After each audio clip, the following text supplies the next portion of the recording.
નમસ્તે વિદ્યાર્થી મિત્રો, હું વિરલ લહેરી ભૂલકા સાગર વિદ્યાભવનમાં આપ સૌનું હાર્દિક સ્વાગત કરું છું। વિદ્યાર્થી મિત્રો, આપણે ગયા વિડિયો લેક્ચરમાં ઇકાઈ 3 કુત્તે કી વફાદારી તેના વિશે આપણે સ્વાપોથીમાં પ્રશ્નો 1 થી 5 એના 3 સવાલ સુધી પૂરી ગયા। હવે આપણે આગળ ચોથા સવાલનો જવાબ લખીએ। सवाल नंबर 4, लाखा ने कुत्ते पर लाठी का प्रहार क्यों किया? तेनो जवाब लखीशु। कुत्ते की वफादारी से खुश होकर सेठ ने कुत्ते को मुक्त कर दिया। कुत्ता अपने मालिक से मिलने के लिए जल्दी जल्दी भाग रहा था। लाखा भी उसी रास्ते से आ रहा था। उसने कुत्ते को देखा तो सोचा कि कुत्ता सेठ से यहाँ से भागकर आ रहा है। अब वह सेठ को क्या मुंह दिखाएगा? इसलिए क्रोध में आकर लाखा ने कुत्ते पर लाठी का प्रहार किया। હવે આગળ જોઈએ 5मो सवाल। सेठ ने चिट्ठी में क्या लिखा था? तेनो जवाब लखिए। सेठ ने लाखा के कुत्ते के गले में बंधी चिट्ठी में लिखा था कि तुम्हारे कुत्ते ने मुझे सूद समेत रुपये लौटा दिए हैं। मेरी दुकान से चोरी किए गए माल सामान को उसने वापस दिला दिया है, इसलिए मैं खुश होकर इसे मुक्त करता हूँ। आगल जोइए सवाल नंबर 6। चिट्ठी पढ़कर बंजारे पर क्या असर हुआ?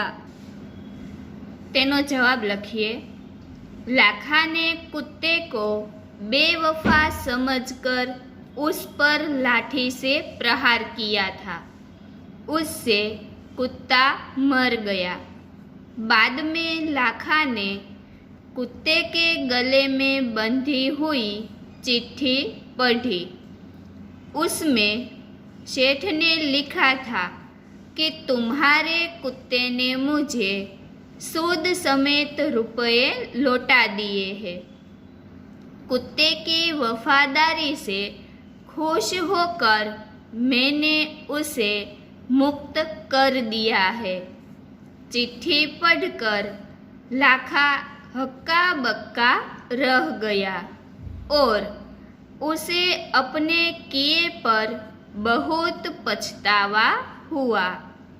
હવે જોઈએ આગળ सवाल नंबर 7। कुत्ते की वफादारी इस कहानी के लिए अन्य शीर्षक दीजिए। કે આ કહાનીનું નામ હતું કુત્તે કી વફાદારી।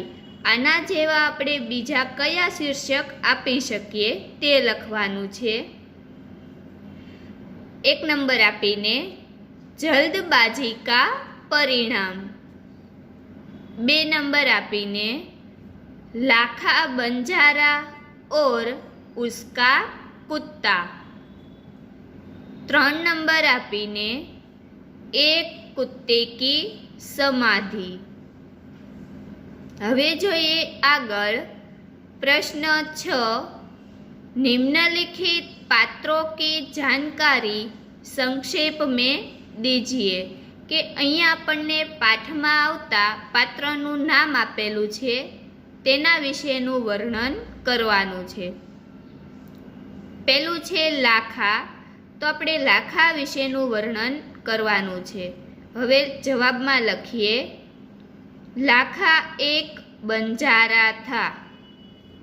वह अपने ऊँटों पर गांव का सामान लाद कर शहर ले जाता था। और शहर से मिश्री अल्पविराम गुड़ अल्पविराम मसाले आदि भरकर गाँव में लाता था। इस प्रकार उसका लाखों का व्यापार था, इसलिए लोग उसे लाखा बंजारा कहते थे।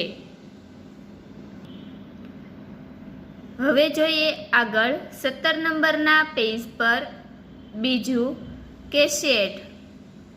હવે આપણે શેઠ વિશેનું વર્ણન કરીશું। જવાબમાં લખીએ, सेठ राधनपुर का रहने वाला था।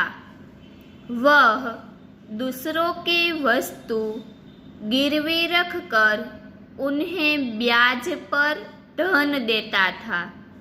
सेठ ने लाखा का कुत्ता गिरवी रखकर बड़ी रकम उधार दी थी। सेठ दिल का अच्छा था और गुण की कीमत करना जानता था। कुत्ते की वफादारी पर खुश होकर उसे मुक्त कर दिया और लाखा का कर्ज भी माफ कर दिया। હવે જોઈએ प्रश्न 7। निम्नलिखित मुहावरों का अर्थ लिखकर वाक्य में प्रयोग कीजिए। અહીં આપણને મુહાવરા આપેલા છે, તેનો અર્થ લખવાનો છે અને વાક્ય તમે બીજું કોઈ પણ લખી શકો। પેલું છે હૃદય હિલા દેના। તેનો અર્થ થાય હૃદય કો દ્રવિત કર દેના। વાક્ય લખીએ, शहीदों की ये कहानियाँ हमारे हृदय को हिला देती है। बीजू छे मार खा जाना। तेनो अर्थ थाय नुकसान होना।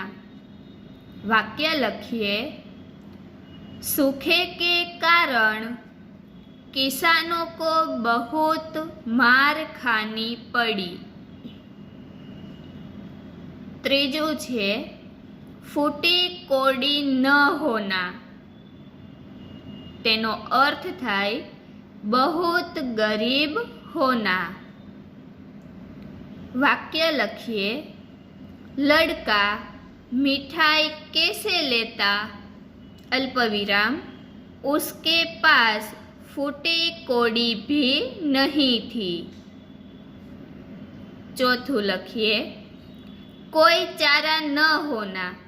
तेनो अर्थ थशे कोई उपाय न होना। वाक्य लखिए, कर्ज लेने के सिवाय उनके लिए और कोई चारा न था। पांचमू लखिए, डाका डालना। तेनो अर्थ थशे चोरी करना। वाक्य लखिए, कल रात सेठ जी के घर में चोरों ने डाका डाला। छठू छे 9, 2, 11 होना। तेनो अर्थ थशे भाग जाना। वाक्य लखिए, पुलिस के आने के पहले ही चोर 9, 2, 11 हो गए। आगर सातमू छे हक्का बक्का रह जाना। तेनो अर्थ थशे चकित होना। वाक्य लखिए, कुत्ते को देखकर लाखा हक्का बक्का रह गया। आठमू छे फूट फूट कर रोना। तेनो अर्थ थशे बहुत अधिक रोना। वाक्य लखिए, बेटे के मरने की खबर सुनकर माँ फूट फूट कर रोई। આગળ જોઈએ પ્રશ્ન 8। निम्नलिखित कहावत का अर्थ लिखिए। અહીંયા આપણને કહેવત આપેલી છે, તેનો અર્થ લખવાનો છે। अब पछताए होत क्या जब चिड़िया चुग गई खेत। આ એક કહેવત છે। હવે તેનો અર્થ લખીએ। नुकसान हो जाने के बाद अर्थात समय निकल जाने पर पछतावा करने से कोई लाभ नहीं होता। आगे प्रश्न 9। निम्नलिखित शब्दों को शब्दकोश के क्रम में लिखिए। विद्यार्थी मित्रों, અહીંયા આપણને શબ્દ આપેલા છે, તેને આપણે શબ્દકોશના ક્રમમાં લખવાના છે, એટલે કે આપણે તેને કલમ પ્રમાણે ગોઠવવાના છે। તો સૌપ્રથમ આવશે સ્વર અને ત્યારબાદ આવે વ્યંજન। પહેલું છે આશ્ચર્ય, અલ્પવિરામ। બીજું આવે इसलिए, અલ્પવિરામ કરીને આગળ લૂંટેરા। ત્યારબાદ અલ્પવિરામ કરીને વફાદાર। ત્યારબાદ અલ્પવિરામ કરીને વાપસ। ત્યારબાદ અલ્પવિરામ કરીને સુંદર। હવે જોઈએ આગળ 18 નંબરના પેજ પર પ્રશ્ન 10। नीचे दिए गए संज्ञा शब्दों को उचित खाने में लिखिए। કે અહીંયા આપણને કાઉન્સમાં શબ્દ આપેલા છે, તેને આપણે વ્યક્તિવાચક સંજ્ઞા અને જાતિવાચક સંજ્ઞામાં વિભાજિત કરવાના છે। તો પહેલું છે ભારત, તો તે આવશે વ્યક્તિવાચક સંજ્ઞામાં। બીજું છે હિમાલય, તો તે આવશે વ્યક્તિવાચક સંજ્ઞામાં। ત્રીજું છે નદી, તે આવશે જાતિવાચક સંજ્ઞામાં। આગળ છે વીર સાવરકર, તે આવશે વ્યક્તિવાચક સંજ્ઞામાં। આગળ છે સૈનિક, તો સૈનિક આવશે જાતિવાચક સંજ્ઞામાં। આગળ છે નર્મદા, તો નર્મદા આવશે વ્યક્તિવાચક સંજ્ઞામાં। આગળ છે પર્વત, તો પર્વત આવશે જાતિવાચક સંજ્ઞામાં। આગળ છે નીમ, તો નીમ આવશે વ્યક્તિવાચક સંજ્ઞામાં। આગળ છે ગિરનાર, તો ગિરનાર આવશે વ્યક્તિવાચક સંજ્ઞામાં। ત્યારબાદ છે છાત્ર, તો છાત્ર આવશે જાતિવાચક સંજ્ઞામાં। ત્યારબાદ છે ગાય, ગાય આવશે જાતિવાચક સંજ્ઞામાં। હવે જોઈએ આગળ પ્રશ્ન 11। निम्नलिखित शब्दों का लिंग परिवर्तन कीजिए। હવે પેલું છે રાજા, તો તેની સામે આવશે રાની। બીજું છે ગ્વાલા, તો તેનું થશે ગ્વાલીન। ત્રીજું છે અભિનેતા, તો તેનું થશે અભિનેત્રી। ચોથું છે શેર, તો તેનું થશે શેરની। પાંચમું છે સોનાર, તો તેનું થશે સુનારીન। છઠ્ઠું છે ઊંટ, તો તેનું થશે ઊંટની। સાતમું છે લૂંટેરા, તો તેનું થશે લૂંટેરીન। આઠમું છે બંજારા, તો તેનું થશે બંજારીન। નવમું છે શેઠ, તો તેનું થશે શેઠાની। દસમું છે નાગ, તો તેનું થશે નાગીન। 11મું છે શિક્ષક, તો તેનું થશે શિક્ષિકા। 12મું છે શિષ્ય, તો તેનું થશે શિષ્યા। 13મું છે ઘોડા, તો તેનું થશે ઘોડી। 14મું છે કુત્તા, તો તેનું થશે કુતિયા। વિદ્યાર્થી મિત્રો, અહીંયા આપણે પાઠ 3 સ્વાપોથી પૂર્ણ થાય છે। હવે આગળ આપણે પાઠ 4 આગળના વિડીયો લેક્ચરમાં જોઈશું. અસ્તુ.